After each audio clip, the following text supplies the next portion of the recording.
Satan's fall from heaven is symbolically described in Isaiah 14:12-14 and Ezekiel 28:12-18.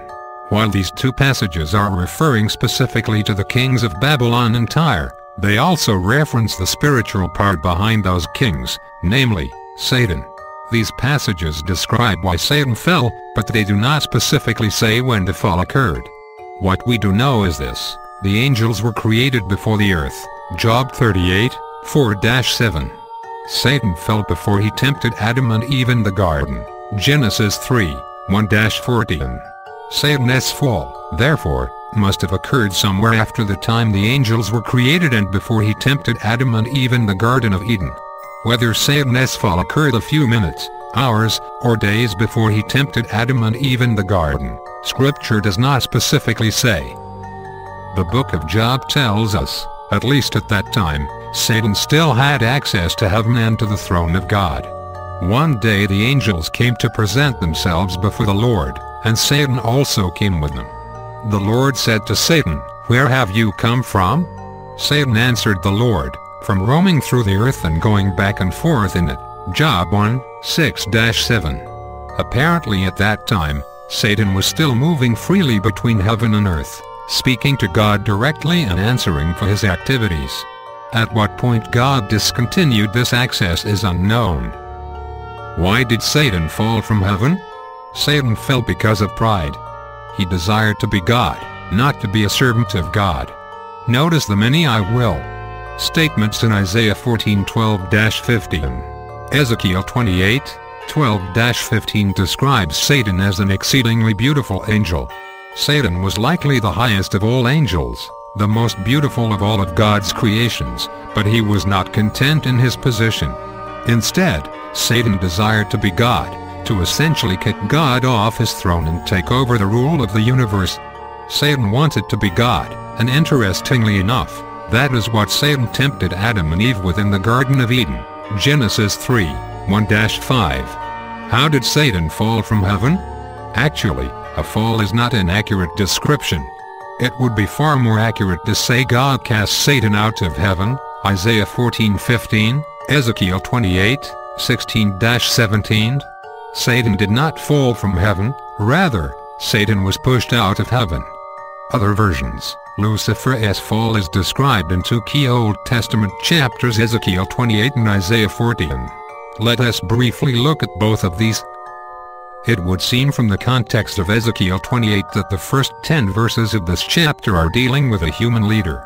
Then, starting in verse 11 and on through verse 19, Lucifer is the focus of discussion. What is the rationale for the conclusion that these latter verses refer to the fall of Lucifer? Whereas the first 10 verses in this chapter speak about the ruler of Tyre, who was condemned for claiming to be a god though he was just a man, the discussion moves to the king of Tyre starting in verse 11. Many scholars believe that though there was a human ruler of Tyre, the real king of Tyre was Satan, for it was he who was ultimately at work in this anti-God city, and it was he who worked through the human ruler of the city.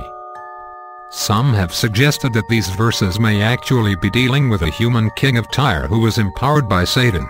Perhaps the historic king of Tyre was a tool of Satan, possibly even indwelt by him. In describing this king, Ezekiel also gives us glimpses of the superhuman creature, Satan, who was using, if not indwelling, him. Now, there are things that are true of this king that at least ultimately cannot be said to be true of human beings. For example, the king is portrayed as having a different nature from man. He is a cherub.